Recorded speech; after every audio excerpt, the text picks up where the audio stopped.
Bueno, muy buenas noches a los que fueron conectándose. Pedro, buenas noches. Buenas noches, Jorge. Buenas noches a todos. Ok, bueno, vamos a avanzar. Habíamos dejado la inquietud que ustedes trajeran preguntas, dudas, inquietudes, aportes para la redacción de la vez pasada, pues para realmente juntos poder crecer y profundizar en ese sacrificio precioso de Cristo. No sé si alguien quiere aportar algo o prefieren que avancemos y en el camino ahí van saliendo las cosas. Yo prefiero en el camino. ¿Ok?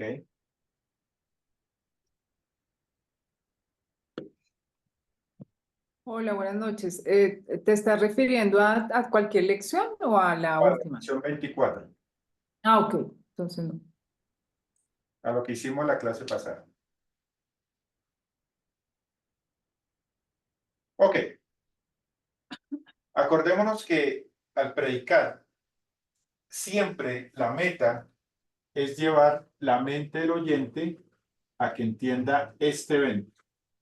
Este es el evento más importante, que lo vimos la vez pasada. ¿Sí? Este es el evento más importante. Entonces, la idea de la persona, ¿sí? Es que pueda entender este evento, la muerte. Voy a colocarle separación, que es como el significado que hemos estado arrastrando, ¿sí? De Cristo, ¿no? Entonces, lo que salva finalmente al oyente es que la muerte, esta muerte, realmente pueda entenderse en su mente. ¿Ok? Eso es lo más importante. ¿Sí? Por eso tenemos cuidado en el cronológico, en la parte anterior, en toda la información que le hemos dado en las 23 lecciones anteriores, es muy importante que pueda entender, que podamos hablar el mismo idioma. ¿Sí? Tan feo que es que alguien hable y uno no sepa de qué está hablando. Entonces, cuando la mente ya entiende el idioma, sabe que estamos hablando, entonces va a ser más sencillo. Y sobre todo para conectar la verdad central de todo el Evangelio, ¿no? Entonces, esta muerte es la que este personaje debe entender, ¿sí? Debe entender el por qué, bueno, quién, debe entender el por qué, el para qué, el cómo, ¿sí? Etcétera, etcétera. O sea, esa es la meta, esa es la meta del predicador.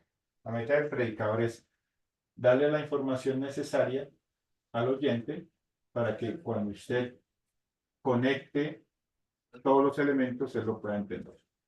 No sé si tienen alguna duda o inquietud hasta ahí.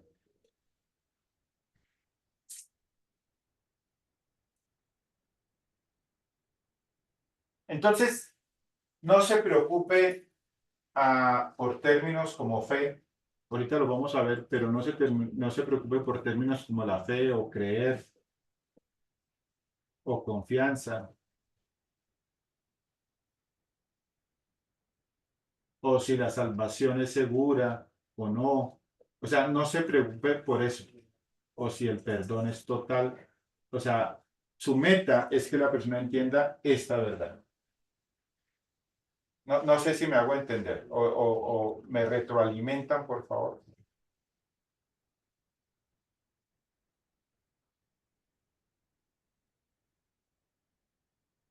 La meta no es explicarle la terminología, la meta es transmitirle la verdad, el concepto como tal. Esa es la meta. Ya después la persona va a ir entendiendo. Lo que realmente salva, lo que salva al oyente es la muerte de Cristo, que entienda la muerte de Cristo. La terminología es lo de menos, ¿sí?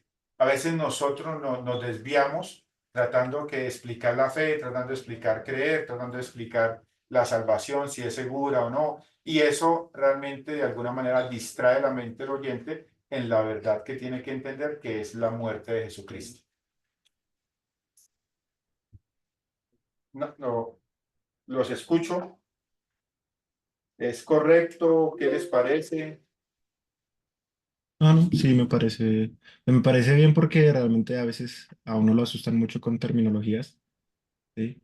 Y pues una vez ya tienes la verdad principal, puedes comenzar a construir correctamente y ya después vincular correctamente esas palabras más complicadas, ¿no? Por lo que puedes entender de una forma más grande. Ok, gracias, Daniel. ¿Quién más quiere aportar? Yo.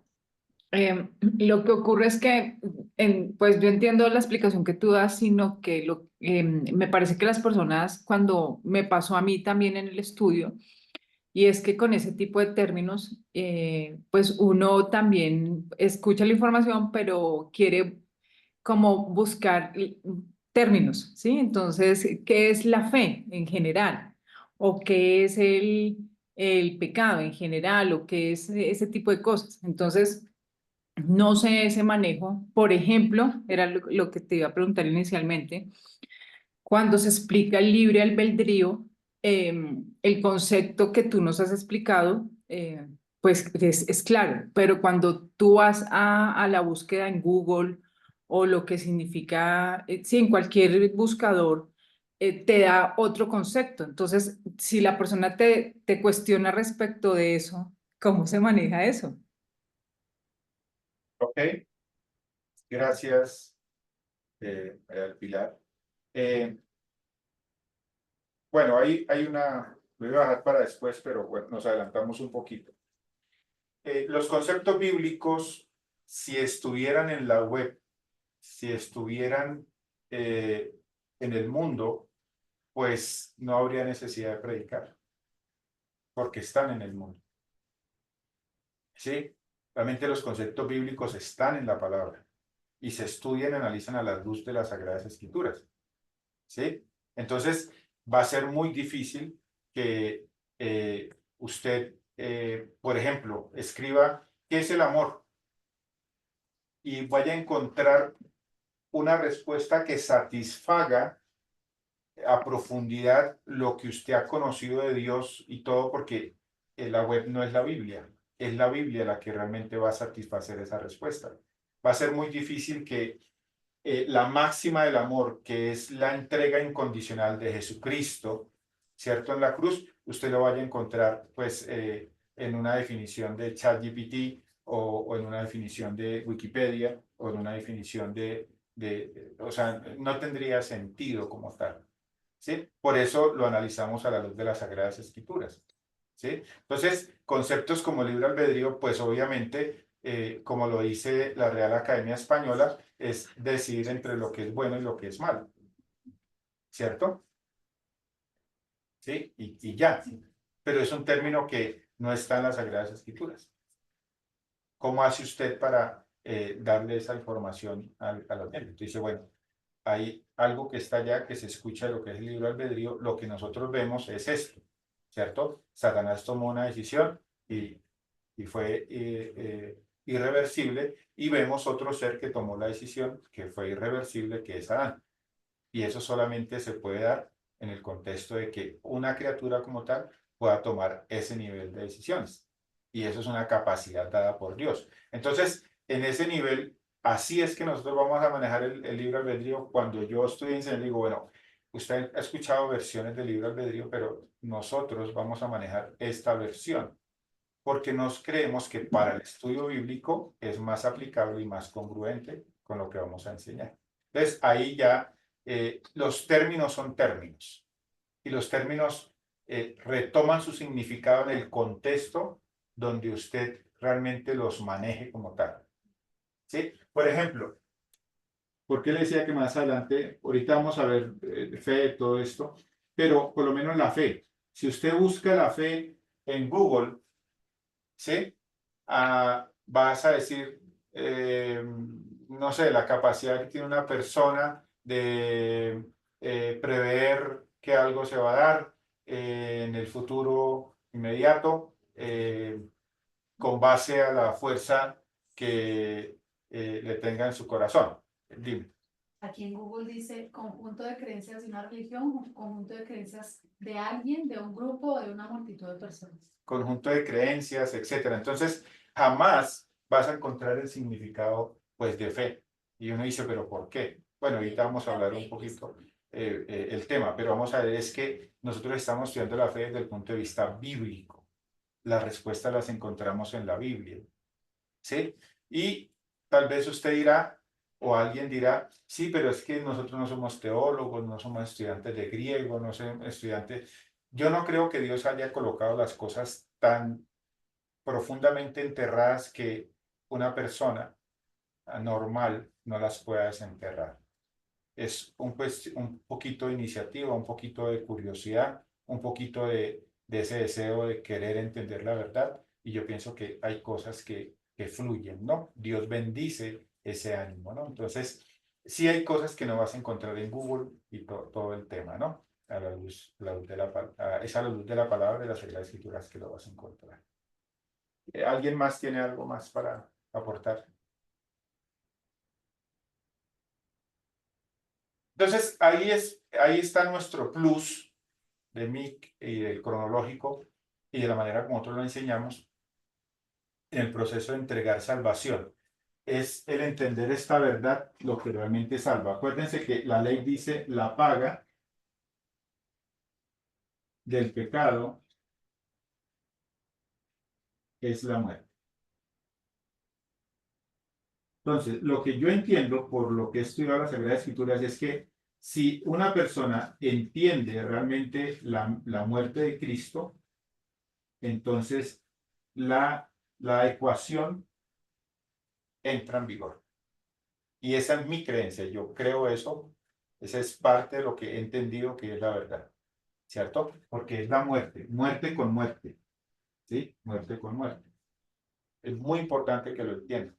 Entonces, por años te contaron que la muerte de Cristo desde el comienzo, cuando llegó a una iglesia, etcétera, etcétera, y realmente eso no produjo ninguna reacción o ningún bienestar o ninguna paz o ni siquiera logró cruzar cuentas divinas o celestiales, como querramos decirla. Es hasta cuando nos enfrentamos en lo que ellos vivieron en ese preciso momento allí en la cruz, que realmente la cuenta para mí se lleva a cabo. ¿Sí? Entonces, yo no tengo que luchar por si la persona lo entendió como creer, como fe o como confianza, lo que sea. No, lo que yo necesito es que entienda el concepto, la muerte de Cristo. Que cuando yo le diga la muerte de Cristo, él automáticamente, su mente vaya a este momento.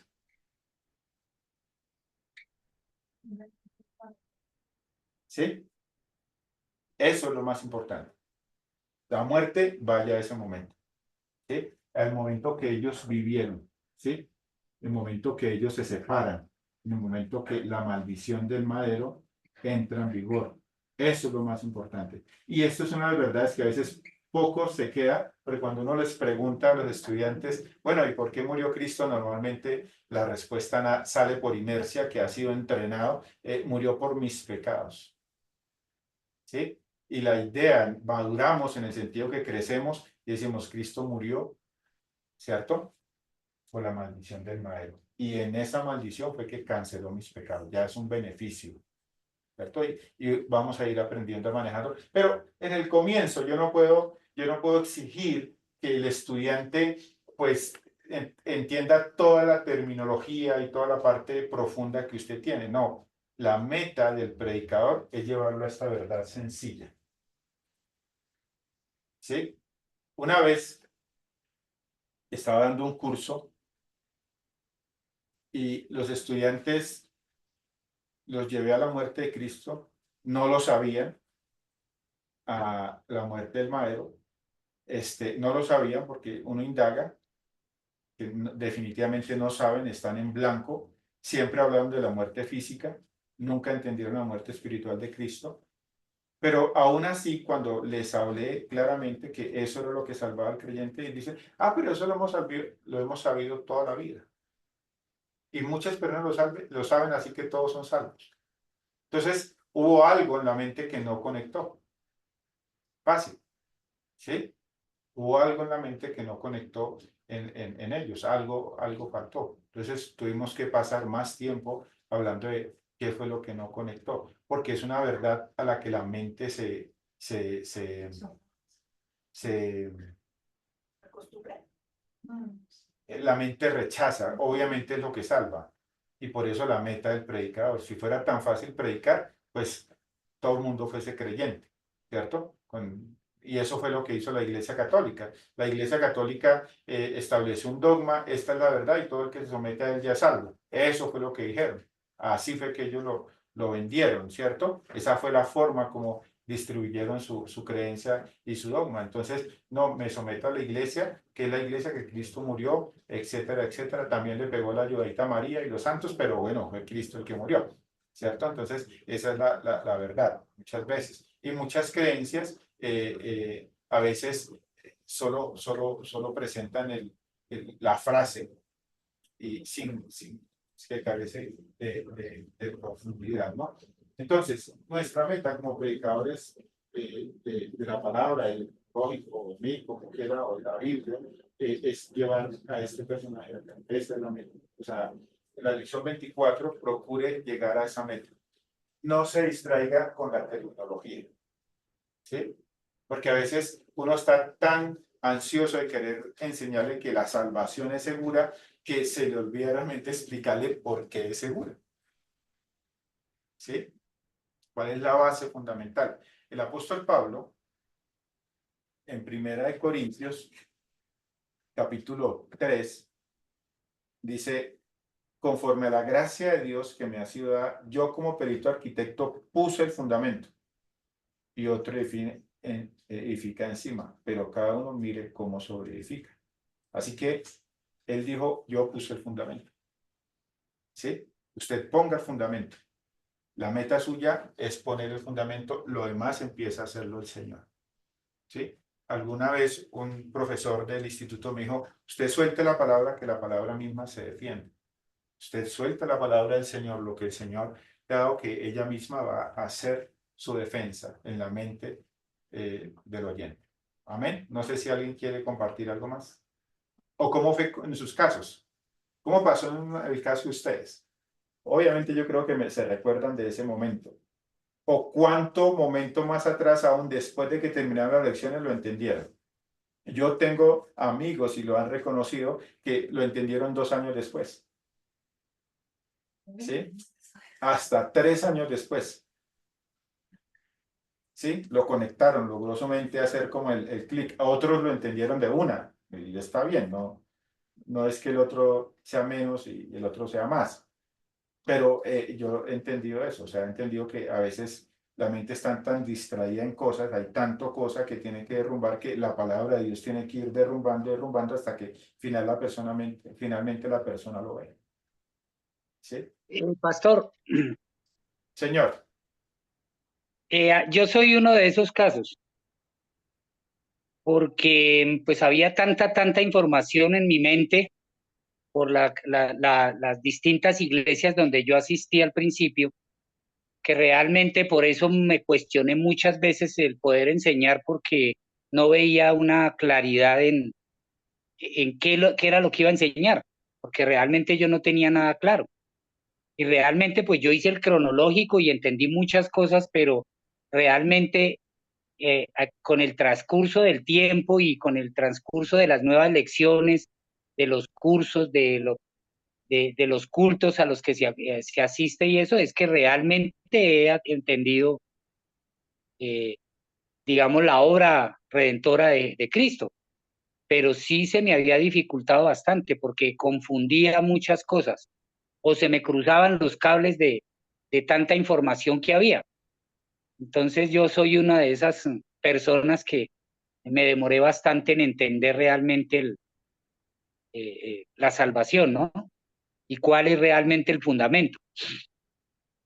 Pero gracias a Dios y a la iglesia, pues he aclarado muchas cosas en mi mente, que eso es lo que hoy día me permite poder eh, tomar la decisión de realmente enseñar, porque sé que ahora sí hay una base clara, un fundamento claro para poder enseñar esa verdad y esas verdades a las personas que Dios va a poner en el camino de uno. Ok, gracias, don Fernando, por compartir testimonio. No sé si alguien quiere compartir algo más.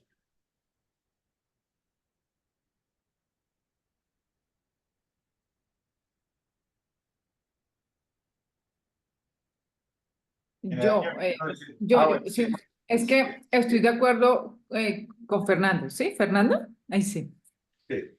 Ok, estoy de acuerdo con Fernando y sobre todo cómo se maneja ese tema cuando justamente hay personas de que están en otras iglesias y todo y ya tienen una información y son súper, que no, que es así y lo que intentan es eso, como, no sé, hablar de cosas e intervenir mucho, eso sí lo he visto.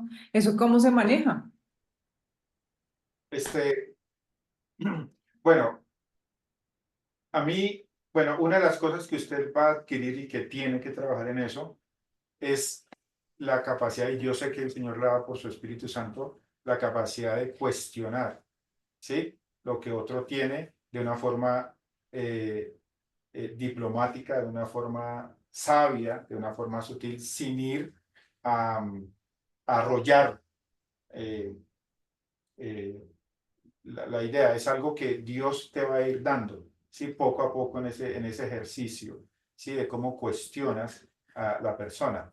Eh, He tenido también estudiantes que me dicen, uy, pero esa simiente es Cristo. Yo no estoy tan seguro que lo entienda. Entonces, digo, bueno, más adelante tú vas a conectar todo y vas a entender todo el cuadro completo, ¿sí? Y llega uno a ver, ay, sí, pero el Cordero era Abel. Entonces, el Cordero era Jesucristo. Yo digo, bueno, vas a entenderlo cuando digo, porque yo doy por sentado, o sea, una de las estrategias que yo tengo cuando es como predicador, como evangelista, eh, cuando tomo un curso, cuando empiezo un curso con las personas, es que yo automáticamente doy por sentado que no entienden la muerte de Cristo, Aunque responda aunque aparentemente. aparentemente responda con la verdad.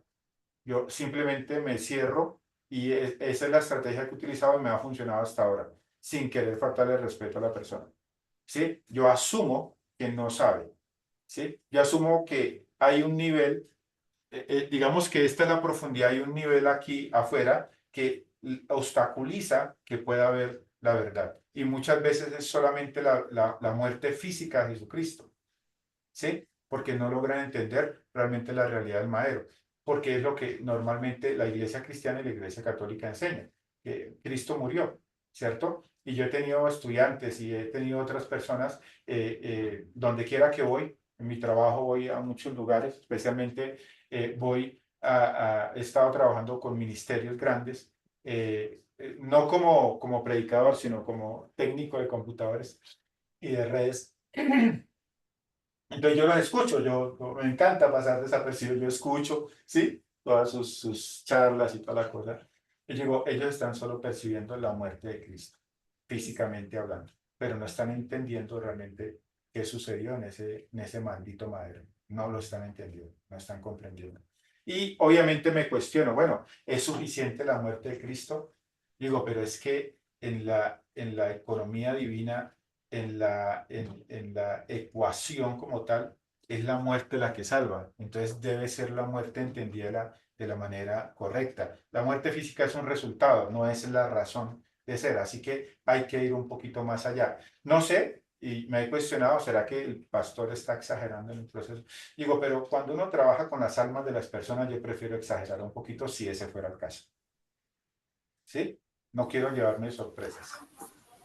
Ahí tu recomendación, Jorge, resumiendo un poco la explicación que nos das es entregar, compartir toda la información, ya, siguiendo el método, invitar al estudiante a seguir el método, a no perder el enfoque, al margen de las opiniones y los conceptos que pueda tener y pueda dar. invitarlo a mantener como el orden en que se están viendo los temas y completar todo el ciclo, ¿no? Revisando toda la información. Creo que ese es como el factor que garantiza o asegura el éxito del proceso. Sí, señor. Es recomendable decirle al estudiante, bueno, a veces hay estudiantes juiciosos y dicen, bueno, traiga un cuaderno y en el cuaderno vamos a anotar las preguntas que tiene. Y al final, cuando terminemos, usted va a regresar y va a examinar si puede responder las preguntas o no. Y eso es un reto que ayuda mucho a disuadir un poquito, Disuadir. disuadir un poquito la curiosidad, ¿no? Que la persona tiene, ¿no? En el proceso.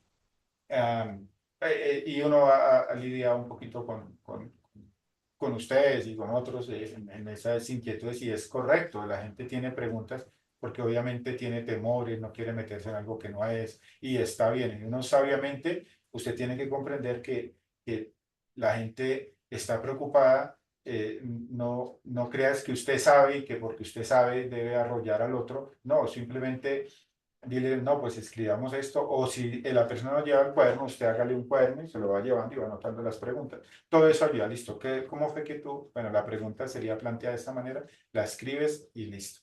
Pues en tal lección usted hizo esa pregunta. Y después le pasas el cuaderno. Todo eso son estrategias. Todo eso son estrategias. ¿Sí? Que ayudan a contener la curiosidad humana de querer adelantarse en el proceso. ¿Sí? O yo le digo la lección número 24, vamos a ver eso. Si quieres, espérame y allá llegamos y tú vas a sacar la conclusión.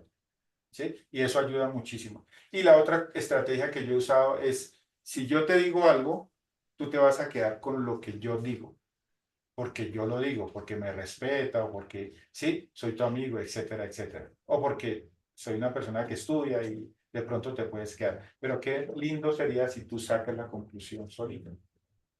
¿Sí? Entonces, deme la oportunidad de que tú saques la conclusión. Y eso ayuda a disuadir el tema un poquito.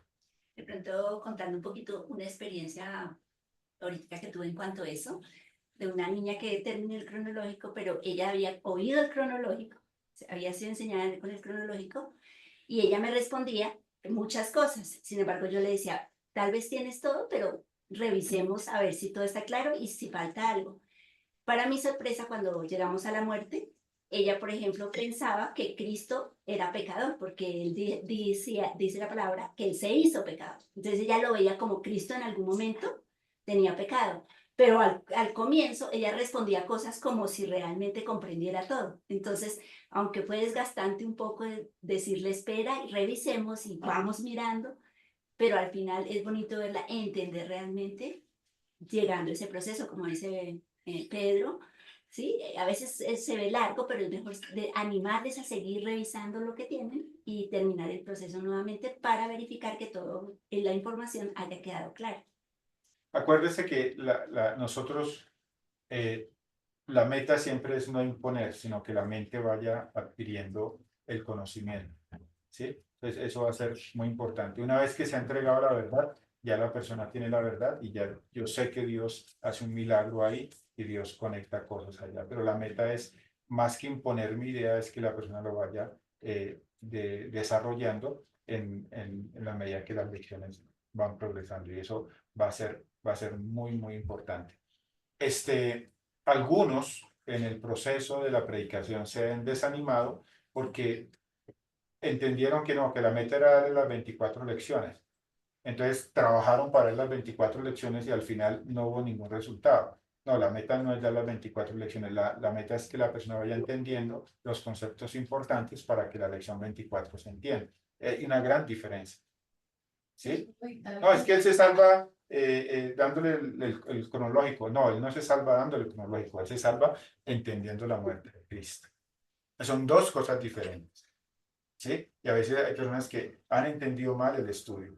El estudio es una estrategia, un método, una forma que yo entiendo es bíblica porque la hizo el Señor para que la persona pueda entender esta verdad, que me parece la crucial. ¿Sí? Nosotros tenemos nuestro propio método. Yo lo aprendí con el libro verde, también lo aprendí con el forastero en el camino de Maús. Hemos utilizado los dos métodos aquí, pero no nos funcionó. No estaban comunicando la idea y por eso tuvimos que diseñar nuestro propio método, ¿no? Yo tengo relaciones con Nuevos Horizontes, que fue donde yo salí, que fueron los que trajeron el fundamentos firmes, donde yo aprendí.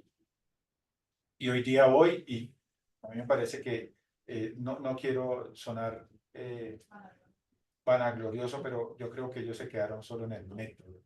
No entendieron de qué se trataba la forma en algún aspecto. Y a veces he querido meterme ahí un poquito, pero hay una barrera porque idolatramos el método de alguna forma, ¿no? Entonces, no es tanto el método de darle las tantas lecciones, no, es que la persona entienda, es que usted tiene un privilegio, además de una responsabilidad de comunicar algo, de comunicar la verdad. De alguna manera es un reto, de alguna manera estamos llamados a algo que no es fácil. Si la predicación fuera fácil, ¿sí? Dios no hubiese insistido tanto en la predicación, ¿sí? La predicación es un reto, ¿sí? Pero cuando usted trabaja duro, seguro que cuando recoge los frutos vas a disfrutar los frutos, ¿sí? Y los frutos se cuentan en almas, ¿sí? Y no es tanto miles de almas, sino, bueno, esta, ¿sí? Y eso es lo más importante, ¿no? No sé si alguien quiere, entonces sí, Pedro, la meta es quitar lo que pueda distraer, que la persona llegue a entender la verdad, ¿sí? Quitar todo lo que pueda distraer, ¿no? No sé si alguien tiene algo más.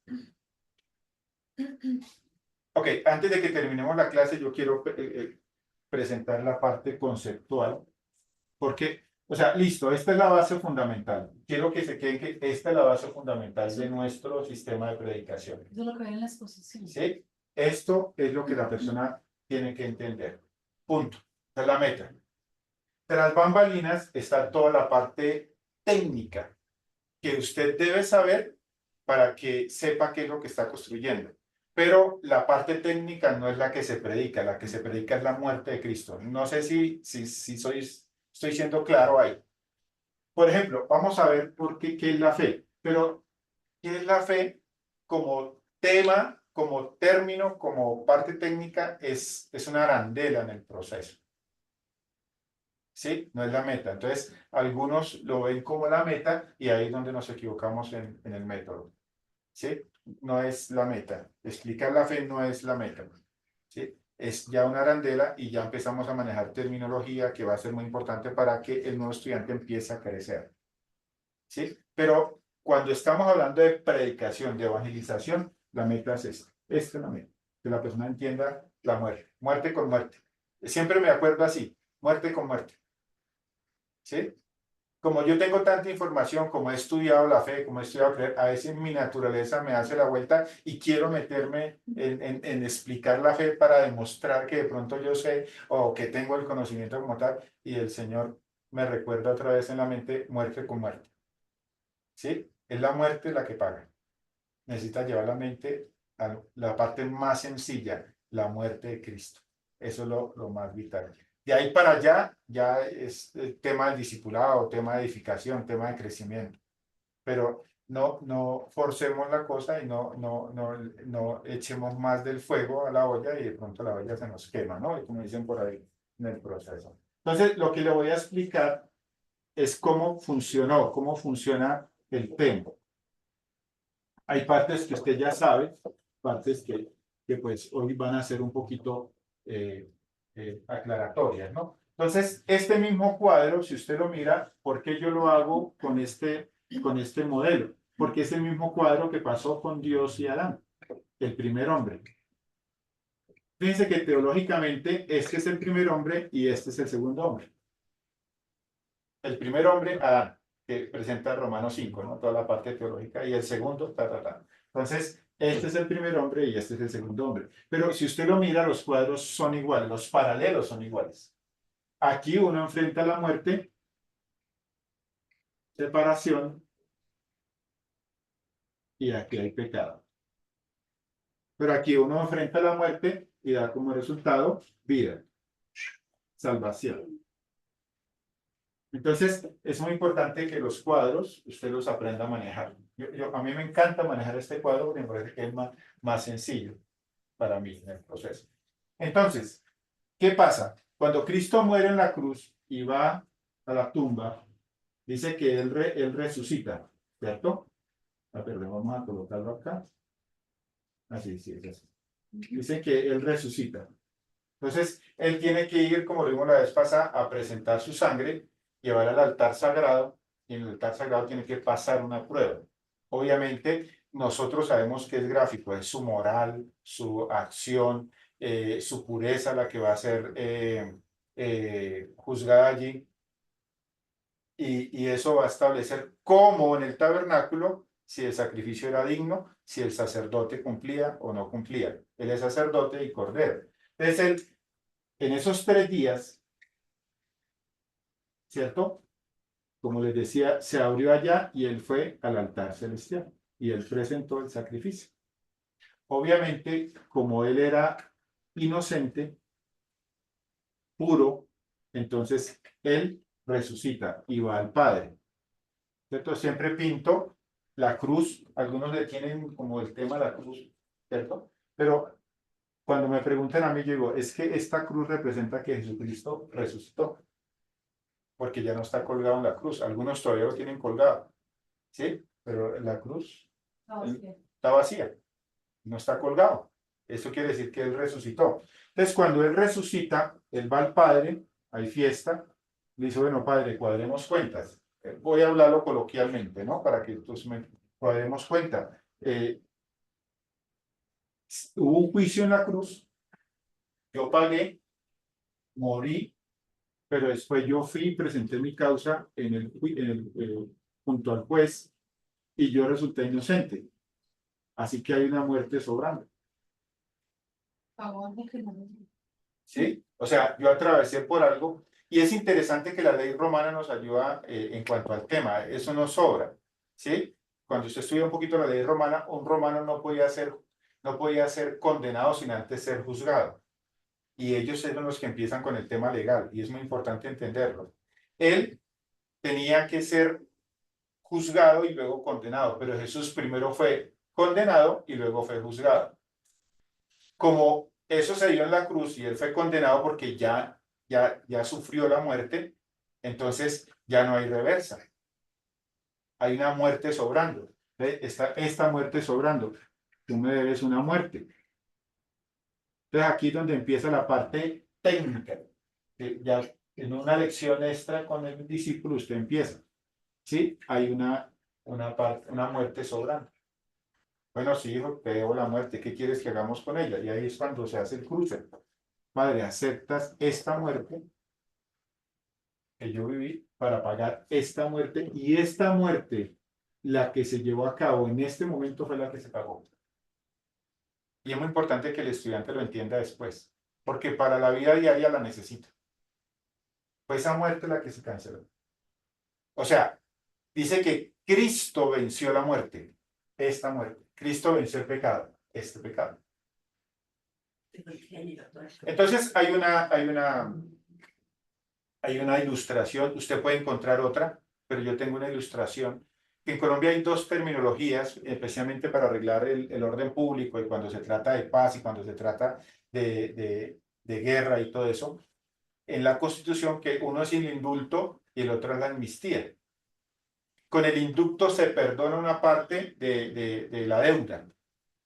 Pero el tema con la amnistía es que tiene el poder, si lo usa, para quitar un delito. Si usted quita un delito, quita todas las consecuencias del delito. No sé, alguien es abogado aquí, ¿cierto? Creo que es correcto lo que estoy diciendo y si no me puede corregir. Sí, pero me encanta ese cuadro porque al quitar el delito, todas las consecuencias del delito son quitadas. Entonces, ¿qué pasó con la muerte de Cristo? Él quitó el delito. Por eso usted ya no es condenado al infierno, no es condenado porque al pagar quitó el delito y al quitar el delito quitó las consecuencias. Y eso me parece espectacular. Pero fíjense que eso ya tiene otro nivel en el proceso de entendimiento. Ya es más técnico. ¿Sí? Y es espectacular, pero es más técnico. Lo que necesita la persona es entender la muerte de Cristo, y si ya entiende la muerte de Cristo, entonces ya sube nivel su mente y ya entra la parte técnica. Y eso me parece espectacular. Cuando Jesús paga, Él quita el delito y quita las consecuencias. Claro, siempre surge la pregunta, pero todavía tenemos el pecado. Todavía tenemos una naturaleza pecaminosa. Bueno, hay consecuencias que Él quitó inmediatamente. Esta y la de poder ir al cielo. Pero la de la tierra, ¿sí? Usted puede ser liberado de esas consecuencias en la medida que crece tu fe o crees y lo manejas con los principios que Él establece. Entonces, sí, inmediatamente la del infierno, inmediatamente la de ir al cielo, pero en la vida diaria tienes que trabajar en crecer tu fe o crecer ese creer y caminar en los principios del Señor, y ahí vas a obtener el disfrute de esas consecuencias. ¿Sí? Entonces, aquí es donde usted debe tener mucho cuidado con lo que enseña. ¿Por qué? Porque muchas veces la siguiente plataforma, que es la edificación, nosotros nos centramos en mostrarle esto a la persona. ¿Y qué pasa? ¿Qué ha pasado con las personas? Dicen, bueno, yo ya pago, ya soy salvo. Y se quedan ahí. Pero la salvación está en dos direcciones. Para cubrir lo que yo no puedo, que es esto y ir al cielo, y lo que yo sí puedo y que depende de mi obediencia en la tierra, yo tengo que trabajar. Yo tengo que ser obediente. Yo tengo que tener la iniciativa. Yo tengo que querer. Si no, vas a vivir bajo las consecuencias terrenales de la influencia del pecado. O sea, aunque Cristo te dio todos los elementos, vas a vivir en la esclavitud porque pues no estás entendiendo de qué se trata. Algunos piensan que es solamente entender la salvación y ir ya y no tener condenación y vivir una vida como quieran, y eso no funciona de esa manera. No sé si me estoy haciendo entender. Ok, entonces fíjense que ya aquí yo entro en una parte más técnica, ya tiene que ver con discipulado, ya estoy utilizando la verdad. Este es el fundamento que Pablo dice, yo puse el fundamento y empezamos a edificar, pero edificamos sobre esta verdad. ¿Sí ve cómo funciona la verdad? Usted pone la base fundamental y sobre esa verdad usted empieza realmente a colocar los demás ladrillitos, y eso es espectacular. ¿Sí? Cuando yo entendí esta verdad, que Cristo había pagado esto, entendí porque hay muchas filosofías y muchas teologías que caen de su propio peso.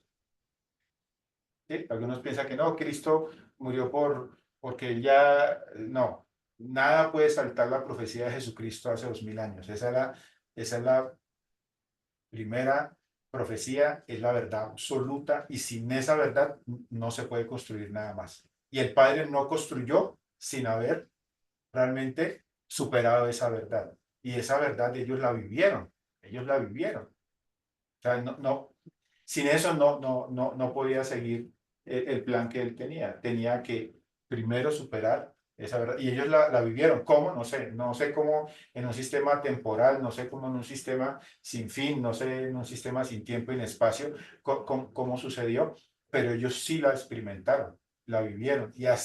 Y todo estaba detenido hasta esta preciosa verdad. Entonces, eso es muy importante entenderlo. Y aquí usted empieza ese proceso de construcción. ¿Cómo vamos hasta ahí? Ok. Lo siguiente que tú puedes darle a la persona es definirle fe y creer. Entonces, si tú lees un pasaje, espere que se me está acabando el tiempo, pero, por ejemplo, me gusta el pasaje de Gálatas 2:16. Dice, sabiendo que el hombre no es justificado por las obras de la ley, sino por la fe de Cristo, nosotros también hemos creído en Jesucristo para ser justificados por la fe de Cristo y no por las obras de la ley. por cuanto por las obras de la ley nadie será justificado.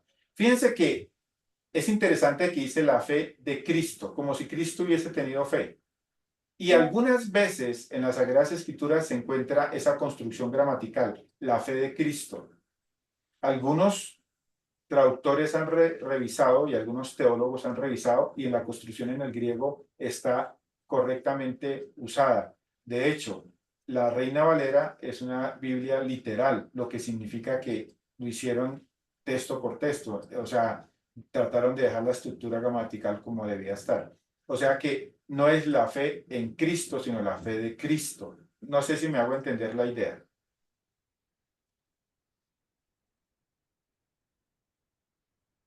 La fe en Cristo es la fe en una persona. La fe de Cristo es como si él hubiese tenido fe, porque nosotros estamos acostumbrados a verlo así. ¿Sí? Pero cuando usted dice la casa de Pedro, es porque Pedro es dueño de esa casa. A él le pertenece esa casa. No sé si me hago entender. ¿Sí? Entonces, él no es solamente la fe en Cristo, sino es la fe, es una forma gramatical que nosotros usamos para condensar una idea. Y ese es el término fe. El término fe es un término que condensa una idea. Entonces la pregunta es, ¿qué idea condensa? Muy bien. Esta obra que ellos hicieron acá, todo esto que ellos planearon, esta obra que se convierte en el pago, ¿sí? La obra de Cristo, consumada de Cristo, ¿sí? Es lo que nosotros denominamos la casa de, ¿sí? Es lo que denominamos fe. Por eso me parece espectacular. Por eso ahora pueden entender que justificados pues por la fe, tenemos paz para con Dios. Pero la fe es un sustantivo. En gramática la fe es un sustantivo. No es un verbo, es un sustantivo. Y un sustantivo es algo grande. Aunque es abstracto, es algo concreto, algo definido. Una casa, ¿cierto? Un valor, es algo totalmente definido. Entonces cuando hablamos de la fe, en la Biblia, nosotros, ¿sí? Estamos hablando de esta obra consumada, terminada. Y esa fe es la que salva. No hay otra fe que salva. Entonces, por eso muchos teólogos, muchos movimientos se matan. Ay, ¿cuánta fe tiene esta? No, la fe es una sola. ¿Sí? La fe está completamente desarrollada, terminada y acabada. Comenzó y terminó. Es una obra. ¿Sí? Simplemente que lo hemos entendido mal. Como usted es animista, usted y yo somos animistas, entonces a usted le enseñaron a convertir la fe en algo Mágico. mágico, en algo místico, en un poder allá, acá, ¿sí? De hecho, usted busca en Google, busca en ChatGPT, busca en los diccionarios incluso bíblicos como tal, y no encuentran un buen significado de lo que es la fe. ¿Sí? Pero los hebreos sabían que cuando se trataba de fe, siempre la fe iba acompañada de un conocimiento, una verdad. Era imposible ser fiel a algo cuando la verdad no estaba clara. Ellos lo entendían sencillo. Nosotros nos complicamos la vida más por el pensamiento griego, me imagino, que realmente porque fuese difícil entenderlo. Es la fe la que salva. Entonces, usted aprendió a decir, la fe salva. Bueno, eso quiere decir que alguien debe tener mucha fe para salvarse. Si la fe es la que salva y usted empieza a razonar, usted empieza a filosofar y usted empieza a entender ciertas verdades que se encuentran en las Sagradas Escrituras. ¿Sí? Justificados pues por la fe, tenemos paz para con Dios. Yo no creo que Dios haya votado la fe para que alguien tenga que experimentar y de esa manera cruzar cuentas con Dios. No, porque lo que salva es la muerte de Cristo. Entonces la fe va atada a la muerte de Cristo. ¿Sí? Y la podemos ir entendiendo. Entonces, para nosotros, la fe es la obra consumada de Cristo, el sustantivo, el objeto que salva. No sé si me hago entender o si alguien tiene alguna pregunta. ¿Es claro? Y por último, no quiero irme sin explicar el creer, ¿cierto? Claro, tengo toda la teoría, pero de una forma que usted y yo lo podamos entender. Nuestro español viene del latín, ¿sí? No viene del griego. Entonces, nosotros pescamos las palabras y sus significados desde el latín. Cuando fueron a traducir fe, que en el griego es pistis, en el griego es pistis, ¿cierto? El sustantivo. ¿Sí? En latín le colocaron fideli.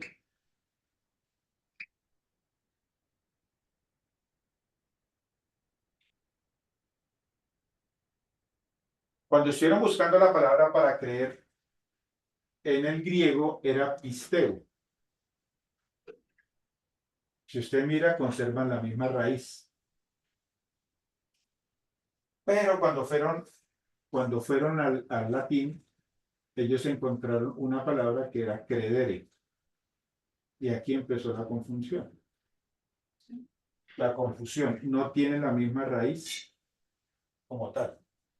Y ahí confundieron la cosa. Porque credere tiene que ver con crédito. Y fidele tiene que ver con fidelidad. Y esto tiene dos cosas diferentes en el proceso. De una forma sencilla. Este es el sustantivo y pisteo, que es creer, es el verbo. ¿Sí? Camino es el sustantivo. Y cuando usted camina sobre el camino, ejerce la acción de caminar. Sencillo. La diferencia entre nuestro sistema gramatical y el griego es que el griego posee de las acciones que son activas, pasivas y medias. Y pisteu está en forma pasiva. ¿Qué significa? Que usted recibe la acción, pero no es usted el que la ejecuta. Entonces, cuando se predica el evangelio, lo que hace la persona que está entendiendo la verdad es recibir la verdad. Está siendo impactado por la verdad.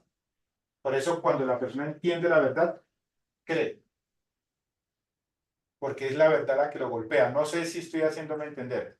Por ejemplo, en el español, el verbo es activo, pasivo o medio. Por ejemplo, baño a mi hijo. Entonces, yo soy activo para mi hijo.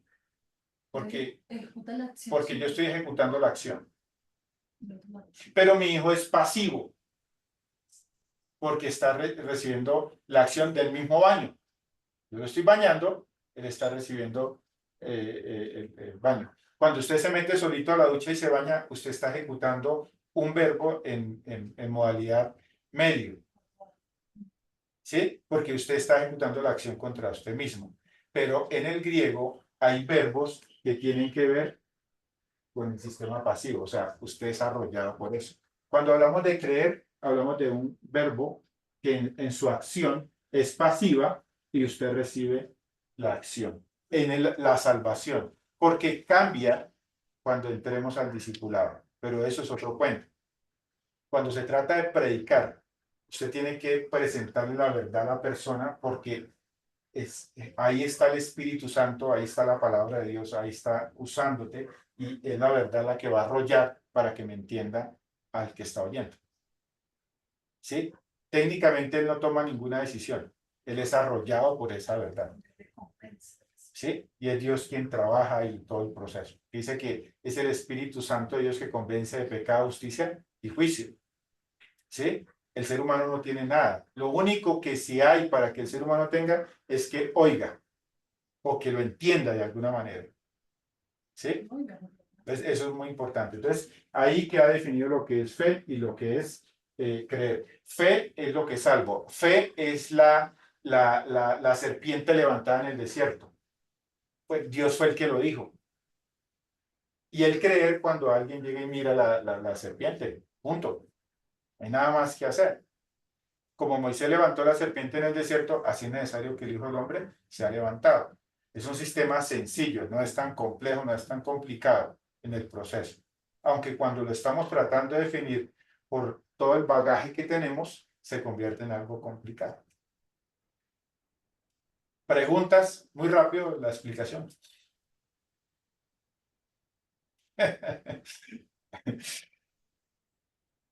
Llévase toda esta carga, usted lo medita ya en su almohada y traen las preguntas para la próxima clase, ¿les parece? En la otra clase que empiezan las exposiciones. Vale, Jorge, gracias. Ok, entonces, ¿quién es el primer expositor? Ah, bueno, sencillo. ¿Y el segundo? ¿Quién sigue después de María del Pilar?